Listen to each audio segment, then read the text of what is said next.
isang barangay doon sa Silang Cavite ang hinaharas di umano ng private security guard ng isang bakanteng lote.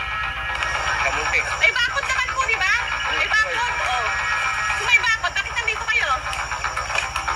Ba may bakod? Oo. Oh. Bakit nandito sila? File kayo, huwag kang kayo. File kayo ng kaso. Tama pa, tama. Yaman na At maglalata kami doon. Habang mainit ang kanilang pagtatalo, ang isang security guard ay hindi nakapagpigil at nagpaputok ng kanyang baril. Hindi, putukan mo. Huwag kayo mag-ano. Putukan. Sige, putukan nyo. Kung gusto nyo. Sige.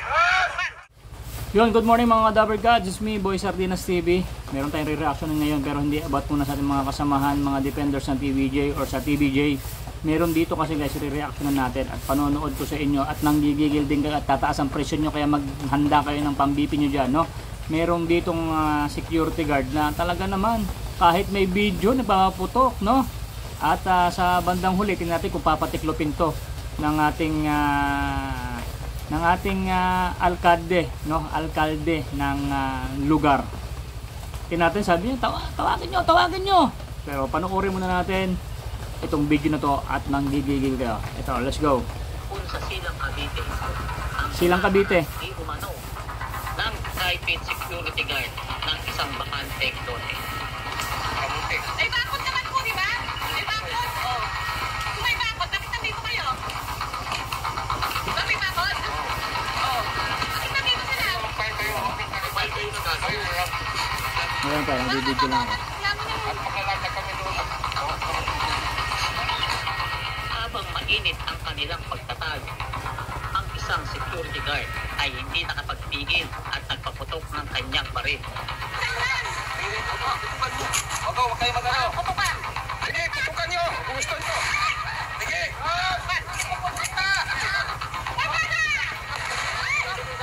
Kunin nga yung mga bato. Tingnan nga natin to. Sige, tuloy. Tuloy. Sige. At ang isang gwardiya talagang nagmamatapang pa. Talagang pinasok na yung lote ng mga tao kahit na trespassing siya at nakipagtalo pa ng todo. Ano? Madali, pasok ka. Huwag na. Para na. Ay, sige. Pasok mo. Ayan, sige na. Teka. Uwi na. Tingnan nga natin, oh. Uwi na. Lumapit ka! Pati mo. Lumapit ka! Kapit. Panuin mo. Puro lang yung yabag nyo. Pumasok kayo dito lahat. Lumapit ka! Lumapit ka! At minsan, umaabot pa sila sa talagang pisikalan. Ibig sabihin, nasasaktan sila minsan ng mga private security guard na ito. At sila pa ang matatapang na tila yata hinahamon nila ang munisipyo ng Silang Cavite. Alam niya, wala kayong pakailan para mag-checkpoint dyan. Barangay lang dyan. Sige, magbura ka. Pararating ko yun sa munisipyo. Kahit magparating ka ngayon. Tumawag ka. Pararating ko yun sa munisipyo. Sige, informan mo. Ay, informan mo kayo manakit dito. Trespassing kayo. Hindi na mo naman sakasahan yung mga gwardiya dun, di ba? Hindi ko wala ko niya sa gataan dyan. Tumabi nga yung hindi. Purbahan nyo kayo manakit dito. Purbahan nyo kayo manakit.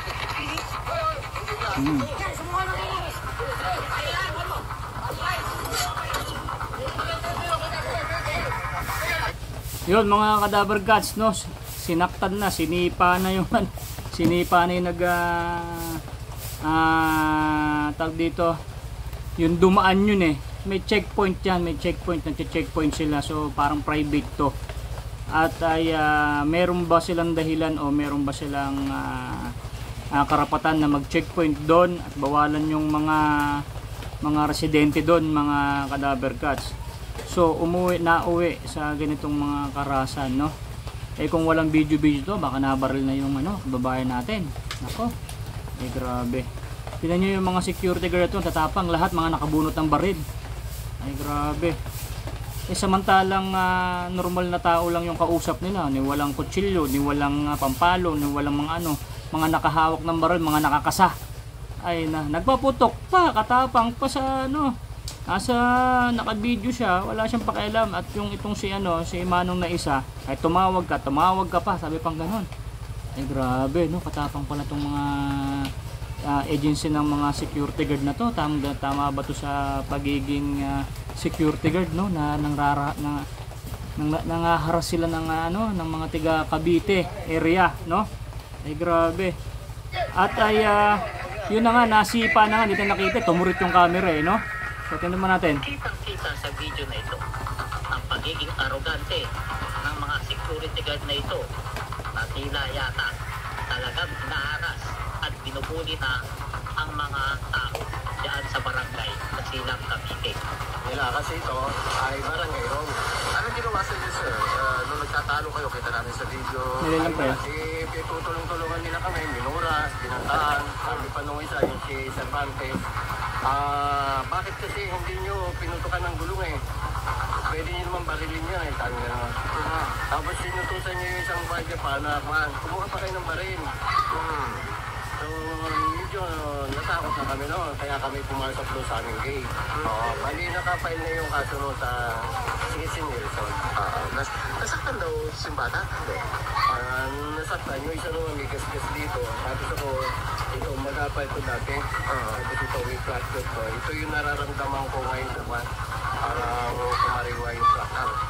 At nang dumating sa kaalaman ni Vice Mayor Edward Caranza ng Silang Cavite ang nangyari, hindi siya nagpatubiling puntahan ang mga nasabing huli ng mga security guard at ipagtanggol ang kanyang mga nasasakupan.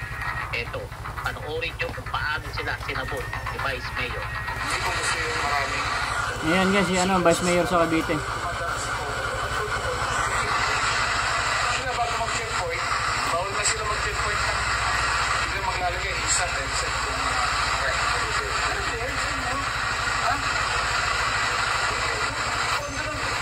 ginasasa ng gobyerno yun. Pero na ng gobyerno to, so this becomes automatic a public property. Hindi tayo nagkaroon. Kasi sila mo binubuli yung mga kabayan ko. What is a warning thing?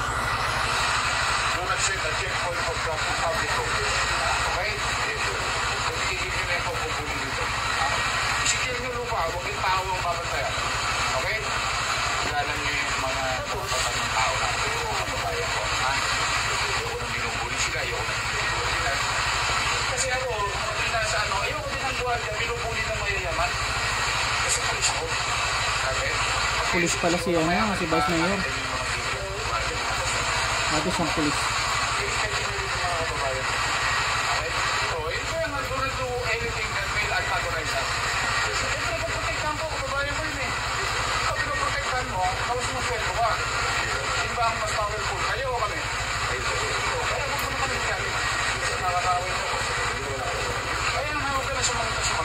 Mag-checkpoint kayo, kaya kasama si Hepe, papasok sa property.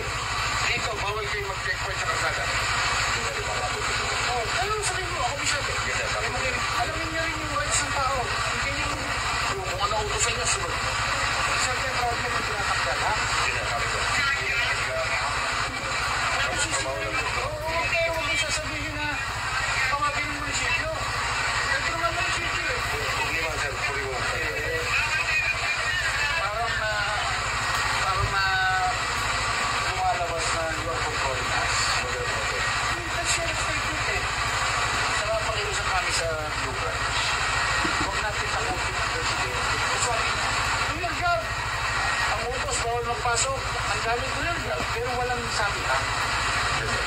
Kung nakalaban niyo buong barangay dito, ba? At hindi ko papabayaan barangay ang mga pagkawin yun. Kung mapasok kayo sa sila, masiga kayo sa inyo. Ayun. Hindi ka pala under ng susya, kaya siga ka. Pero hindi kita rito na, ibang kita rito sa sila. Magagawa ka. Wala sir. Hindi kita pala dito sa sila.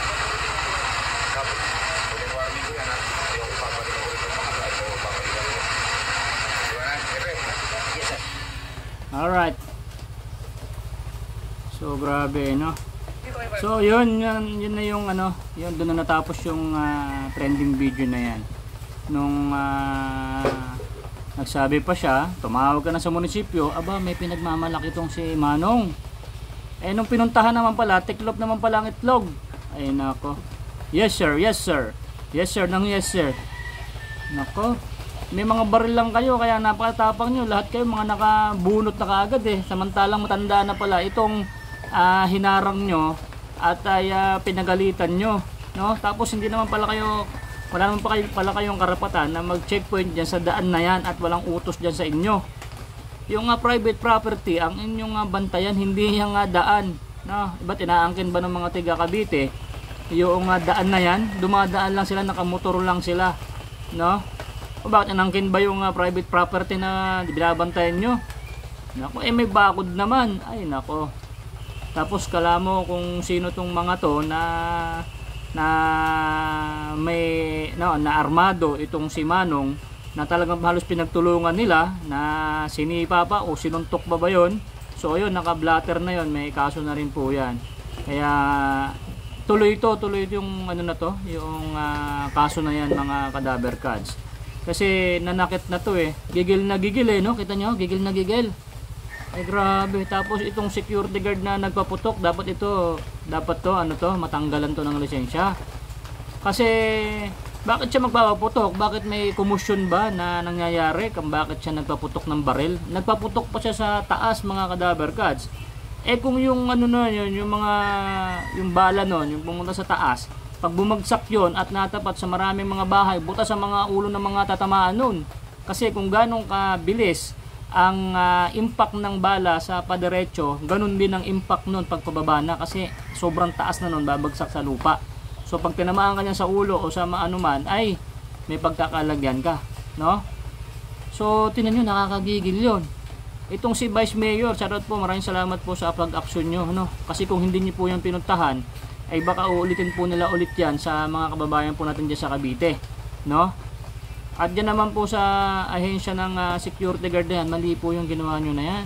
Buti nga pala na videohan kayo, diyan nag-trending kayo, kadami nagagalit sa inyo. Nako, yung isa may hawak pa na yung maikli, abay lahat sila nagbunutan, samantalang yung palang kababayan natin, wala naman palang mga kargada, wala naman pala, salitaan lang. Bakit ka gagamit ng dahas? Bakit ka gagamit ng baril? Hindi itong mga hindi mga nag-training tong mga security guard na pulpul na to. No, dapat to dalhin sa dalhin sa Mindanao. Tingnan natin kung gaano katapang tong mga to at ay doon nyo ilabas yung inyong mga tapang sa Mindanao. Nandito lang kayo sa sa Luzon eh. Kayang-kayanan nyo yung mga tiga Cavite diyan pag kayo nakatapat kayo ng palaban dyan, no? Ay baka kahit kayo may mga baril kayo, lahat ng mga security guard dyan, ay baka tumiklop talaga kayo.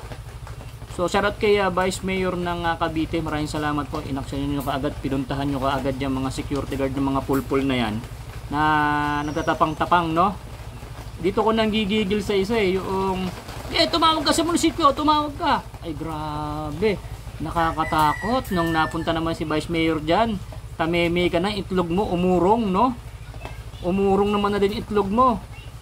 Nako, magche-checkpoint kayo dyan. Pag magche-checkpoint kayo dyan, hindi naman kayo mga pulis eh, mga security guard lang kayo eh. Dapat dyan kayo sa may sa may private property, yan ang inaano nyo. At kung meron daw na nagpasok ng gamit o kausapin, hindi gumamit ng dahas, no? Hindi kausapin nyo kasi mga tao din yan, mga kababayan din natin yan. No, at kung sakali na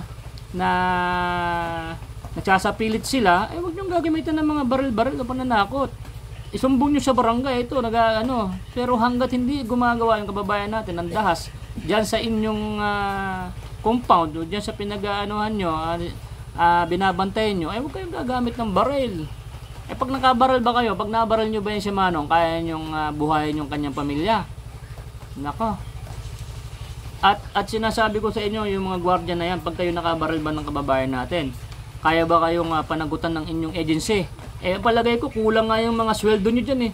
Marami akong nababalitaan dyan, mga sweldo ng mga security guard dyan sa mga nagbabantay sa mga private property na yan. Parang wala pa sa minimum 12 hours eh. Tapos kung makikipagpatayan kayo sa sa binabantayan nyo, kala nyo kalalaki ng mga sahod nyo. Ay nako. Tignan nyo mga cadaver gods, no? Ito, nakakagigil, no? Yan, trending na po yan. 10 million views na yan. So baka hindi nyo pa napapanood dyan. Ay nako. At ay kahit sino naman manggigigil na kababayan natin dahil sa ginawa dyan kay Manong, no? Nag-iisa pa, no? Kaya nag-video siya kasi kung hindi siya nag-video baka hindi lang ganyan ginawa sa kanya, at least meron siyang katibayan, no? At sa pagbibideo na yon, nag-trending, napuntahan siya kagad ni Vice Mayor. I think bak si Mayor pa pumunta niya sa inyo. Nako, ay mag-iingat din kayong mga security guard na madami kayo nagbabantay sa ganyang katatapang nyo. Iyang baril na yan na mga hawak-hawak nyo ay baka yan pa yung mismong pumatay pa sa inyo. Ay nako, maraming magagalit sa inyo yan kasi hindi namang kriminal yung tao na yan si Manong dumaan lang o nag-checkpoint kayo, ba't nyo binabawalan dumaan? Bakit kung may nagpasok nga ng materyales o ano pa man, paggawan ng dahas kasi napag-uusapan naman yan naman sabi ni Mayor. At kung binubuli nyo yung mga tiga dyan sa Cavite, si Vice Mayor ang makakalaban nyo, mga tulonggis kayo mga security guard. Mga tulonggis to mga security guard na to talagang ang tatapang no? Tatapang lahat mga nakakasama mga ganyan. Ang kalaban isang matanda, may isang bata pa, nasaktan pa. Naku naman. Anong laban sa inyo ng matanda na yan? Lahat kayo tibaril. Hamunin nyo ng suntukan niya si Manong. Kung isa-isa, baka hindi kayo atrasan yan may mga tingga kasi kayo mga kargado no? Tapos ang dami-dami nyo. Nag-iisa lang yung matanda. Si Manong mukhang matikas pa yun. Pag nag one-on-one kayo ng isang kalbo dyan na tumawag ka sa City Hall, baka potongan ka lang ni Manong dyan. Ay nako, kaya yabang na itong mga security guard na to. Ano bang agency to? Dapat to matanggal, dapat to matulpo no? Bawal yung pagpuputok ng baril na yan. I think may pagkakalagyan to. Hindi tapos ang kaso nito dahil mali yung ginawa nila, no? Kita kita sa video na talaga ang tatapang nila, ang nambuli sila ng mga kababayan natin sa Cavite. Saka lahat naman tayo talaga diyan, nanggigigil diyan, no? Ay nako, itong mga tulonggis na mga security guard na to, kalamang kalalaki ng mga sahod. Alam namin yung mga ganyan mga provincial rate, wala sahod nyo.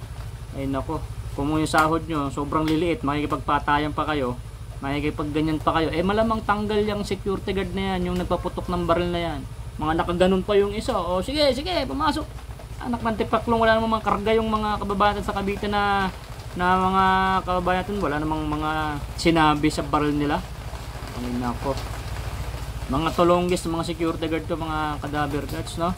Nakakagigil tong mga, ay nako, mga hinayupak na mga security guard na to nako.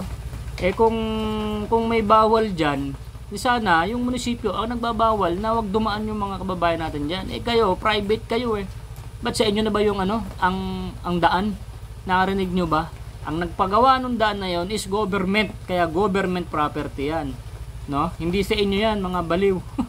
Mga baliw tong mga security guard na to Dapat to excuse me, dapat to Vice Mayor dun sa dalhin sa Mindanao kung matatapang yata yan. Kasi yung mga matatapang dito sa Luzon dapat dinadala sa Mindanao kasi doon nila mapwede nang ipakita yung tapang nila, no? Yung mga tawagan mo, pumunta ka dun sa munisipyo. Yan Vice Mayor dapat yan. Yung ganyang katatapang ng mga tao doon sila mag-amok sa sa Mindanao para mabalitan sila ng buhay. Di ba? Buti nga si Vice Mayor pala na pumunta diyan. Baka mas matapang si Mayor. Ay nako. Kaya shout out dun sa agency ng mga security guard na to, no? Tatapang pala yung mga security guard nyo. Nakakatakot pala. Nako, nakakatakot pala tong mga security guard ng ewan ko anong agency to no? Pumapatol sa mga civilian na wala namang kalaban-laban sa kanila at nakadukot kaagad ng baril. Makati yung gatilyo nila. Ay, biglang paputok na gano'n, no? Pag mga cadaver guards, yung mga kababayan natin dyan, pag mayroong bumagsak sa inyo ng bala, ng disabog at may nasaktan dyan, alam nyo na kung saan galing yung baril na yan, no? Yun yung pinaputok sa taas. Na pagbagsak nun, mabigat pa rin yun, no? Makabutas pa rin ng ng katawan. Pag sa ulo bumagsak yon, butas, ay talaga makakapatay. Biruin mo naman, no? Kitang sa video, anong kalaban-laban ng matanda at yung mga taga dyan, no? O di napahiya kayo. Yung daan na yan, yung kalsada na yan na pinag-checkpointan nyo kung bakit din nagkaroon ng komosyon, sa government yan, hindi yan sa boss nyo hindi sa boss nyo yan, no? Yan daan na yan. O, at kung merong ipapasok na materyales at bawal dyan, kausapin nyo ng maayos. Kung hindi maayos dyan, tumawag kayo ng pulis. Huwag nyong gawin sa ilagay sa batas yung inyong pagtatrabaho dyan kasi hindi naman kayo batas, security guard lang kayo, tagabantay kayo ng lupa ng isang private property, hindi nyo sakop yung mga trabaho ng mga pulis. Mga baliw pala itong mga security guard na to eh. Pasalamat kayo, ganyan lang ginawa sa inyo ng ni Vice Mayor, dati palang pulis yan si Vice Mayor, no? At huwag nyo bubulihin yung mga kababayan niya, kaya binoto yan si Vice Mayor dyan sa Cavite dahil alam ng mga taga Cavite na kababayan natin is kaya silang ipagtanggol nitong si Vice Mayor. Ay nako, wala pa si Mayor dyan. Kaya mga cadaver guards na mga taga Cavite, mag-iingat kayo dyan sa mga security guard na matatapang na yan, no? At ay dapat sana yung ganyang tatapang ng mga security guard na yan, lalo yung nag-aamok, yung nagpaputok, pati yung naghahamon sa City Hall, dalhin yan dun sa sa Mindanao, dun sa Hulu-Sulu, at sila ipang front ng mga sundalo doon kasi matatapang sila, no? Sobrang tatapang, kaya dapat yung mga yan ay dun yan sa pagka may mga barilan, mga putukan, sila yung nandun sa unahan at nasa likod ng mga sundalo kasi sila yung sobrang tapang. O, di ba? Ganyan ang ginawa nila dun sa mga kababayan natin, walang kalaban-laban eh. Ay nako. So hanggang dito na lang mga Dabar Cats yung ating reaction video sa video na to kasi magpapa-BP lang ako, no? At ay tumataas yung aking presyon. So God bless everyday. Paki-share po tong video na to. Love you guys. So yun mga ka-Dabar Cats, mga kakwena, mga kabiyaya, please subscribe and share and like to the channel Boy Sardinas Shout out, mga TV. Dabar Cats. Kaya pakisuportahan nyo po yung aming charity vlogger ng Team Defender ng TVJ. So nagre-reaction din siya at nagche-charity. So yan, si Boy Sardinas. Please subscribe and support. Thank you mga Dabar Cats. Peace. Peace. Hoy mga kababayan, mga ka-analyze, paki-support, subscribe nyo ang nag-iisang Boy Sardinas ng Pilipinas. Support, subscribe niyan ha. Maraming salamat. Thank you idol. Alright, what's up sa inyo mga kabanla, mga kababayan. Sa mga supporter ko, hinihikayat ko kayo na i-subscribe nyo po sana si Boy Sardinas. Sobrang bait, sobrang caring. Wala akong masabi sa taong to. Talagang yung ipinapakita niya sa sa mga vlog niya na charity vlog, totoo yun, walang halong kaplastikan, walang halong biro. Kaya subscribe nyo sana si Tol Boy Sardinas. Legit. Okay. Thank you Don.